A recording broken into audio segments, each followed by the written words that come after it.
Nous sommes aujourd'hui au cœur de l'Europe, devant le Parlement européen. Pourquoi? Parce que je vous propose une rencontre avec le philosophe français Luc Ferry. Luc Ferry a été ministre de l'Éducation nationale en France, mais c'est surtout un pédagogue subtil de l'enseignement de la philosophie, comme il l'a illustré par exemple dans ses ouvrages qui ont connu un grand succès, comme Apprendre à vivre ou Qu'est-ce qu'une vie réussie. Le dernier livre de Luc Ferry, De l'amour, une philosophie pour le XXIe siècle, aborde justement la conception qu'a ce philosophe de l'avenir de l'Union européenne. Place maintenant à notre rencontre avec Luc Ferry.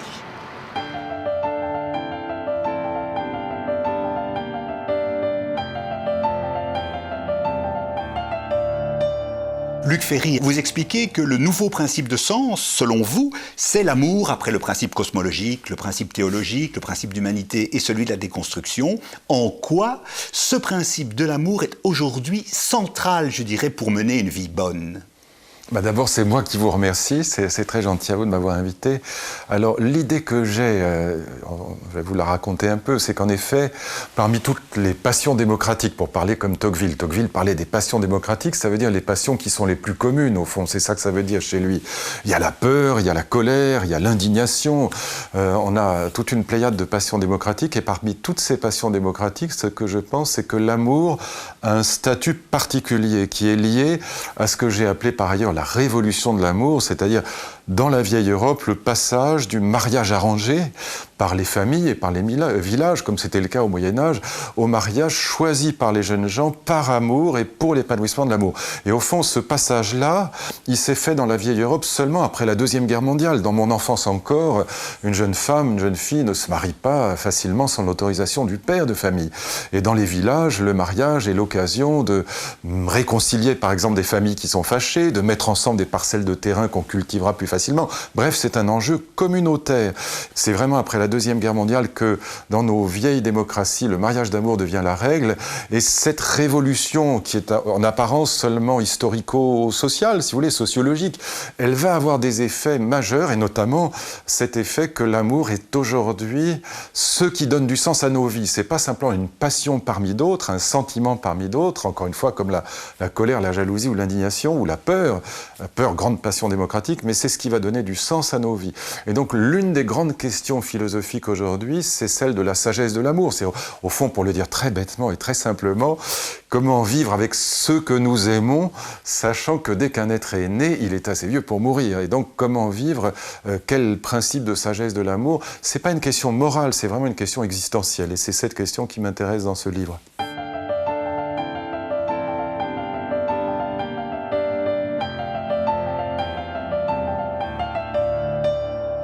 Vous dites, c'est au fond, après l'impératif catégorique de Kant, de la loi, il y a maintenant l'impératif catégorique de l'amour. Vous pouvez préciser cette idée? L'idée que j'ai, elle est très simple, hein, mais elle est à mes yeux absolument cruciale, c'est que nos petites existences d'humains mortels, elles s'orientent, si vous voulez, par rapport à deux sphères de valeurs qu'on confond en permanence et qui en vérité sont tout à fait séparées.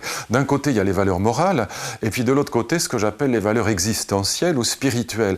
En deux mots, les valeurs morales, c'est quoi? L'essentiel, c'est 1, le respect d'autrui, et 2, la gentillesse, la bonté.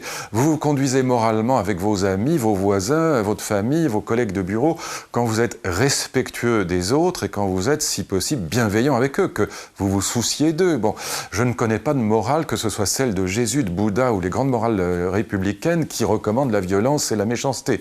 On a toujours ces deux principes. Pour nous, aujourd'hui, c'est, disons, le respect des droits de l'homme, c'est la charte du respect d'autrui, plus la bienveillance, la bienfaisance, la gentillesse, la bonté. Bon. Imaginez la petite fable suivante et vous comprendrez tout de suite ce que je veux dire. Imaginez qu'on ait la baguette magique qui nous permettrait de faire en sorte que tous les humains se conduisent moralement sur la surface de la planète aujourd'hui. Il n'y aurait plus de guerre en Syrie, il n'y aurait plus de génocide, il n'y aurait plus de massacres, on n'aurait plus besoin de police, d'armée, de justice, il n'y aurait plus de viols, plus de vols, probablement plus d'inégalités sociales très grandes. Ça ne vous empêcherait pas de mourir, ça n'a rien à voir. Vous pouvez être très gentil, vous mourrez quand même. Ça ne vous empêchera même pas d'être malheureux en amour. On peut être malheureux en amour. Toute la grande littérature romanesque raconte l'histoire de gens épatants moralement, mais malheureux en amour. Ça n'a rien à voir. La logique de l'amour et celle de la morale sont distinctes. Ça ne vous empêchera pas de connaître le deuil d'un être aimé. Vous pouvez être très gentil et qu'on vous dise qu'un de vos enfants est mort d'un accident de voiture. Ça ne vous empêchera même pas de vous ennuyer dans la vie. La question de l'ennui, de la banalité de la vie quotidienne, avoir tous les soirs la même femme dans le même lit, accessoirement le même homme, avoir les mêmes nez au milieu des mêmes figures au bureau, ça peut être fastidieux et on peut rêver comme Rimbaud que la vraie vie est ailleurs. Voilà, toutes ces questions-là, la question de la mort, la question de l'amour, la question de l'ennui, sont des questions qui ne relèvent pas de la morale et qui appartiennent à ce que j'appelle la spiritualité laïque, la vie de l'esprit. Voilà. Elle touche à la problématique de la vie bonne pour les mortels. C'est ça la problématique fondamentale de la philosophie. Il y a deux types de réponses, et je m'arrête là. Il y a des réponses à la question de la vie bonne, la question de la sagesse, c'est la même question. Il y a des réponses qui passent par Dieu et par la foi, et ça s'appelle les grandes religions. Et puis il y a des réponses à la question de la vie bonne qui passent non pas par Dieu et par la foi, mais par la lucidité de la raison et par les moyens du bord, si je puis dire, c'est-à-dire par nous-mêmes, et c'est les grandes réponses philosophiques. Si vous lisez Spinoza, l'éthique par exemple, eh bien Spinoza vous promet que si vous le suivez, vous aurez une éternité de joie, c'est pas rien, c'est le souverain bien, c'est la vie bienheureuse, mais il le promet sans passer par la foi religieuse et sans passer par Dieu. Voilà, c'est ça fondamentalement la philosophie, et donc c'est ça qui m'intéresse aujourd'hui dans cette problématique de l'amour, c'est que c'est le nouveau principe de sens des modernes, voilà, pour des raisons de fond, et ça a des conséquences sur le plan quotidien comme sur le plan intellectuel gigantesques.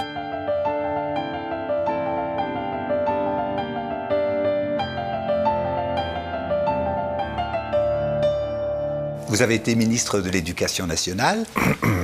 Qu'est-ce que le fait d'être philosophe de profession, qu'est-ce que la philosophie a eu comme influence sur votre activité politique? On pourrait d'ailleurs parler. L'actuel ministre de l'Éducation nationale est aussi philosophe. Oui, oui. Et inversement, est-ce que le passage dans le monde politique a renforcé certaines de vos analyses, de vos convictions philosophiques? Ou bien ce sont deux mondes tout à fait étanches? Non, non. Il y a d'ailleurs une très grande tradition d'hommes politiques philosophes ou de philosophes qui sont devenus politiques, et des beaucoup plus célèbres et beaucoup plus grand que moi. Tocqueville a été ministre des Affaires étrangères, Chateaubriand aussi, Malraux a été ministre de la Culture, enfin il y en a beaucoup d'autres, Victor Hugo a été sénateur comme vous.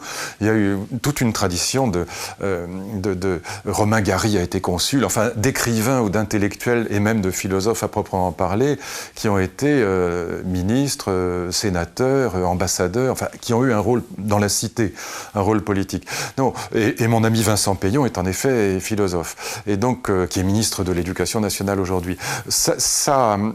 C'est dans les deux sens. D'abord, j'ai appris énormément de choses. J'ai appris plus de choses en 2 ans de ministère sur la réalité économique, budgétaire et politique, sur l'histoire telle qu'elle bouge, sur cette espèce de magma insaisissable qu'est l'histoire des humains, l'histoire de la cité. J'ai appris plus de choses en 2 ans qu'en 40 ans. Et c'est de ce point de vue-là absolument passionnant. Et d'un autre côté, j'avais des objectifs pédagogiques, éducatifs très clairs, et je n'ai d'ailleurs absolument pas changé, et qui était tout à fait lié à la réflexion philosophique sur ce que doit être l'éducation. Alors je ne dis pas que j'ai raison pour autant, mais en tout cas j'avais un cap très clair dans ce ministère, et je pensais que l'éducation, oui bien sûr, c'est le travail de l'autonomie. Il faut que nos enfants réussissent à penser par eux-mêmes, il faut qu'ils deviennent adultes, mais c'est aussi l'éducation, c'est pas simplement la liberté ou l'autonomie, c'est aussi la culture, c'est aussi la maîtrise des fondamentaux. Enfin, j'avais sur ces sujets-là un regard très clair. Encore une fois, je ne dis pas que ça veut dire que j'avais raison, mais un regard très clair qui était un regard évidemment philosophique. Et je suis convaincu que mon camarade Vincent Peillon a aussi des idées, d'ailleurs on le voit bien, tout à fait claires sur l'éducation, et qui lui viennent de la réflexion philosophique. Donc c'est vraiment un échange entre les deux qui est tout à fait passionnant.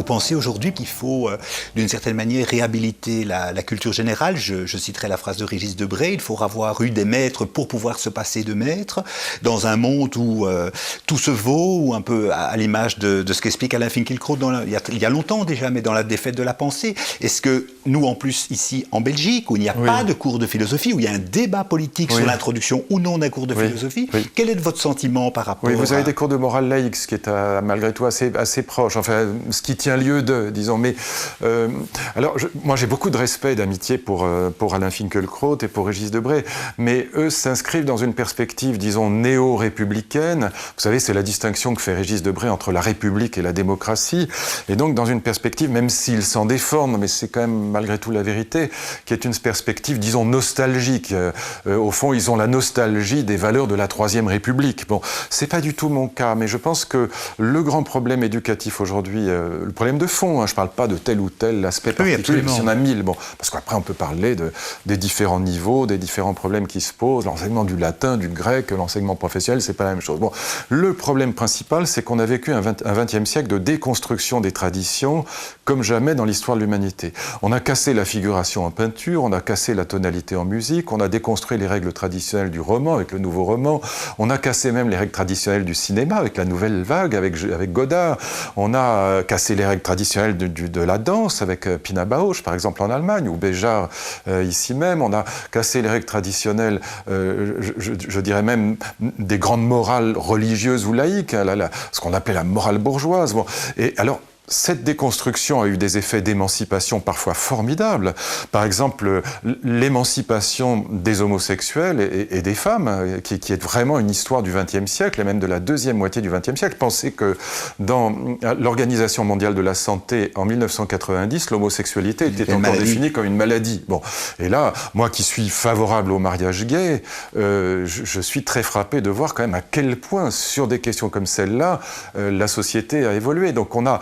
il ne s'agit pas de dire que la déconstruction des traditions, c'est ça qui me séparerait de mes camarades Régis Debray et Alain Finkielkraut, qui ne voient au fond cette histoire de la modernité que comme une histoire du déclin finalement, même si encore une fois ils disent les choses de manière plus nuancée que je ne le dis là, mais malgré tout, leur pathos, si vous voulez, c'est le pathos du déclin. C'est au fond, tout fout le camp et c'était mieux avant quand l'inspection générale tenait la classe de philosophie et quand on avait des bonnes, vraies valeurs républicaines. Bon, c'est pas et des blouses grises et des plumes sergent-major. C'est pas du tout mon point de vue. Je pense que cette histoire de la déconstruction, qui est d'ailleurs aussi une histoire des innovations, c'est pas simplement de la déconstruction.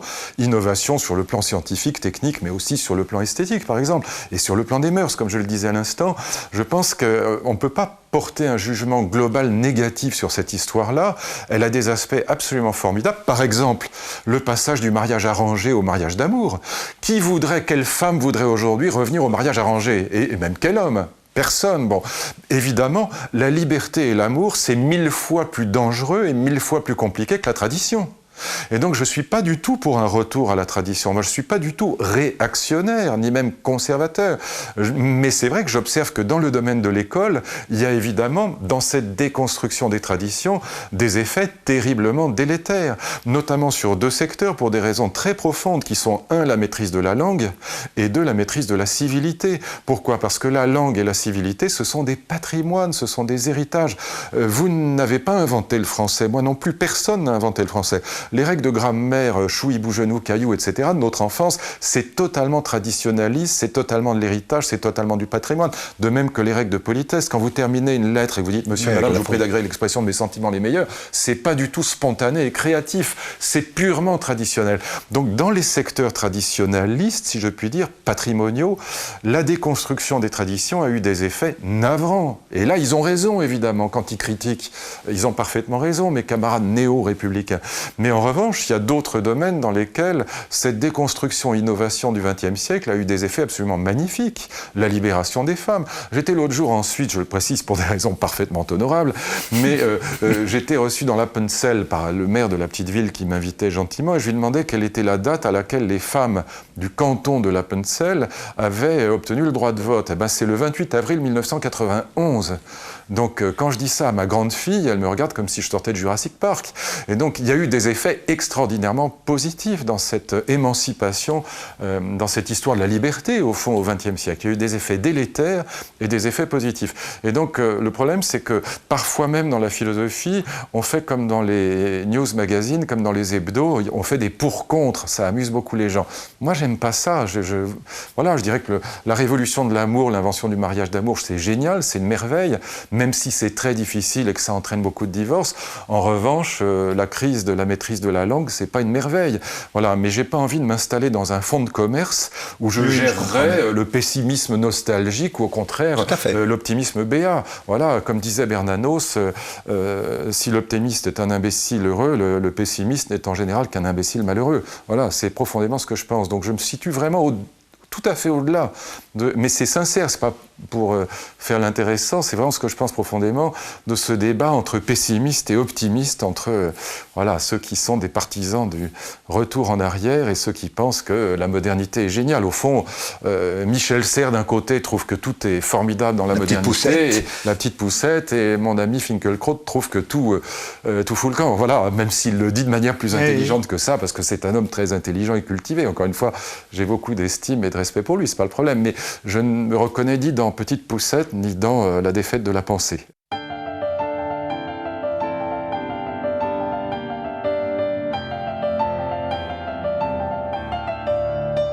Quel est le regard que vous portez aujourd'hui sur le débat, je simplifie bien sûr et je caricature, entre universalisme, communautarisme et tous les débats qui agitent aujourd'hui le rapport entre le profane et le sacré, entre l'Église et l'État? Alors pour aller à l'essentiel, je pense que le sacré, ça n'est pas le religieux. Je pense que le sacré, d'ailleurs ça s'entend en français, c'est ce pourquoi on pourrait se sacrifier. Donner sa vie ou la risquer en tout cas. Et dans l'histoire de l'Europe, il y a trois figures du sacré. Il y a, au fond, on est mort pourquoi? C'est l'histoire du sacrifice en masse. On est mort, et je reviendrai après la question de l'universalisme, mais c'est pour la préparer. On est mort en gros pour Dieu. Les guerres de religion depuis François Ier ont été une abomination. Ce qu'on a fait au nom de l'amour est hallucinant dans les grandes religions. La Saint-Barthélemy, on embroche vivant des enfants de 5 ans qu'on fait retirer dans l'âtre. Tout ça au nom de l'amour du Christ. Bon, protestants et catholiques communient quand même en principe dans une théologie de l'amour. C'est hallucinant. Bon, on est mort en masse pour la patrie, pour la nation. La Deuxième Guerre mondiale a quand même fait 53 millions de morts. Et on est mort en masse pour la révolution. La révolution culturelle chinoise a fait 70 millions de morts. On sciait les gens vivants entre des feuilles de palmier. Ce sont les trois grandes figures du sacrifice dans l'histoire de l'Europe. Et ce que je dis simplement, c'est que ces trois grandes figures du sacrifice, sous l'effet de la grande déconstruction des traditions qui caractérisent le XXe siècle, ces trois grandes figures du sacrifice, elles ont été liquidées en Europe. Et moi, je ne suis pas du tout nostalgique de ça. Vous voyez, j'ai des amis à gauche qui sont nostalgiques de la Révolution, à droite de la nation et de la patrie. Et je me dis toujours qu'au contraire, la liquidation de ces motifs de sacrifice, de ces entités mortifères, Champagne, c'est la meilleure nouvelle du millénaire. Et je dis que grâce à la Révolution de l'amour, cette modification, cette invention de la famille moderne, qui n'est pas la famille de Pétain, hein, c'est la famille d'amour et de liberté, c'est pas travail, famille, patrie, hein. Eh bien, les seuls êtres pour lesquels nous serions prêts à risquer nos vies aujourd'hui dans la vieille Europe, hein, il y a des fous de Dieu et des nationalistes ailleurs, mais dans cette vieille Europe qui a connu justement cette histoire de la liberté, les seuls êtres pour lesquels nous serions prêts à risquer nos vies, peut-être même à les donner, ce sont des personnes, évidemment celles qui sont sacralisées par l'amour, mais même celles qu'on ne connaît pas, on sait qu'il faut y aller, qu'il faut les protéger, qu'il faut les défendre si elles sont agressées ou mutilées ou en danger de mort. Et donc voilà, je trouve que de ce point de vue-là, ce XXe siècle, ce XXIe siècle dans lequel nous sommes entrés, moi, je le trouve plutôt formidable. C'est pour ça que je ne suis pas néo-républicain. Et je suis quand même, évidemment, je conserve du premier humanisme tout son côté universaliste. Par exemple, je suis contre l'affirmative action, contre la discrimination positive, que je trouve tout à fait injuste et en plus totalement inefficace. Donc je ne suis pas pour la parité, par exemple. Je ne suis pas pour des quotas dans les universités, comme on a fait en Inde et puis aux États-Unis. Donc je suis tout à fait universaliste, mais je pense que cet humanisme républicain, disons, héritier des Lumières, il faut le conserver tout ce qu'il a de positif. Je suis rationaliste, je suis pour la liberté, je suis universaliste en ce sens-là, mais que ce qui a fait vraiment bouger les gens, c'est beaucoup plus l'histoire de l'amour que l'histoire de la liberté et de la raison. C'est beaucoup plus la naissance d'une sympathie au sens étymologique, sympathos par exemple, souffrir avec, en allemand c'est Mitleid, c'est la même étymologie qu'en grec. Pardon, c'est pas par cuistrerie que je dis ça, mais c'est parce qu'on l'entend mieux dans ces langues-là que s'est développée toute la dimension, par exemple, de soucis humanitaires de l'autre, qu'on peut toujours tourner en dérision. Moi pas, je suis du côté des naïfs et partisan de l'humanitaire.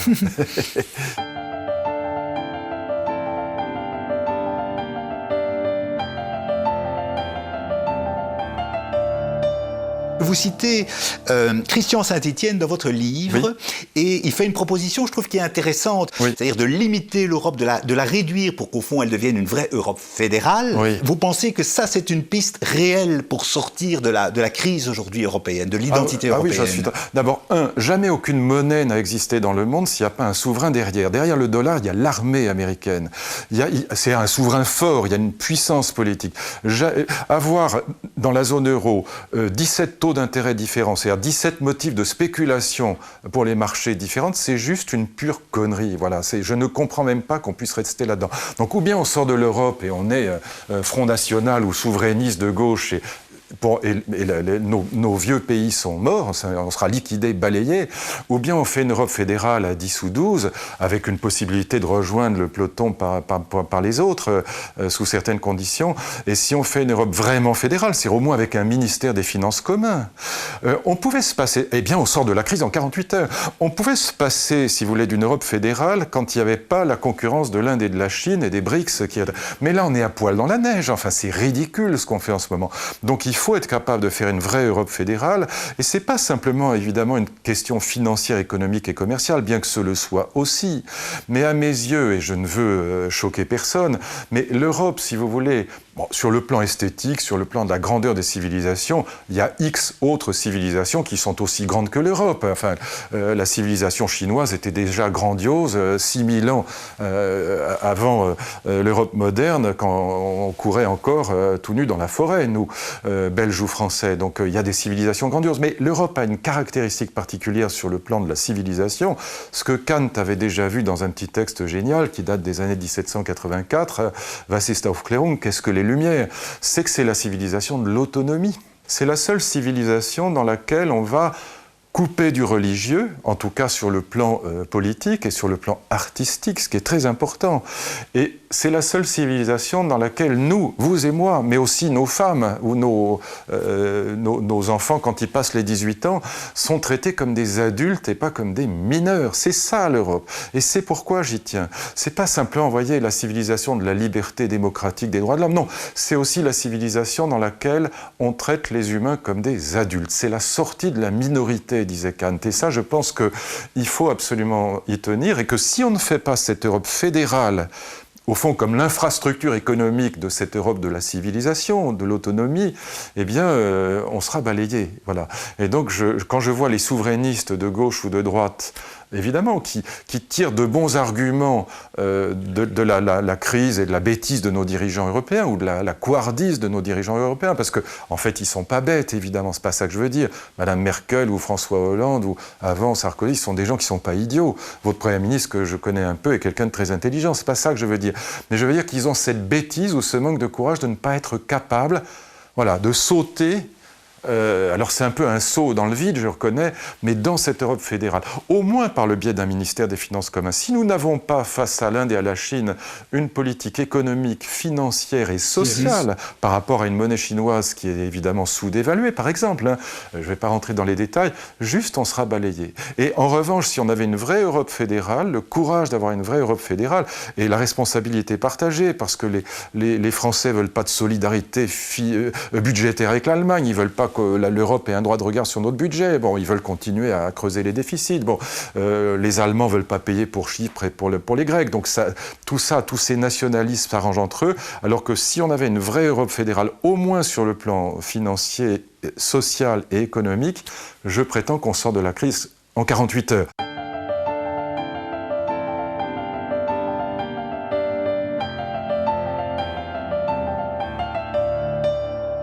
Vous jouez souvent dans vos livres à qu'est-ce que j'emporterais sur l'île déserte. Ah oui, si oui. vous deviez emporter un livre, vous emportiez quel livre, Luc Ferry, sur votre île déserte?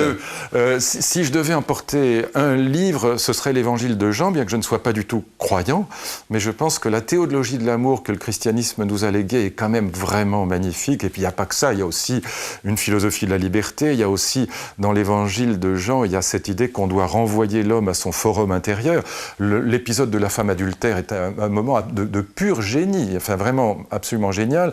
Même si je ne suis pas croyant, c'est ça que j'emporterais. Et paradoxalement, si je devais avoir un deuxième livre, probablement ce serait un grand livre de Nietzsche. Peut-être bien le Crépuscule des idoles. Bien que je ne sois pas non plus nietzschéen. Voilà. Luc Ferry, un tout grand merci pour cet entretien. Merci à vous surtout, c'est très gentil. Merci infiniment. Merci.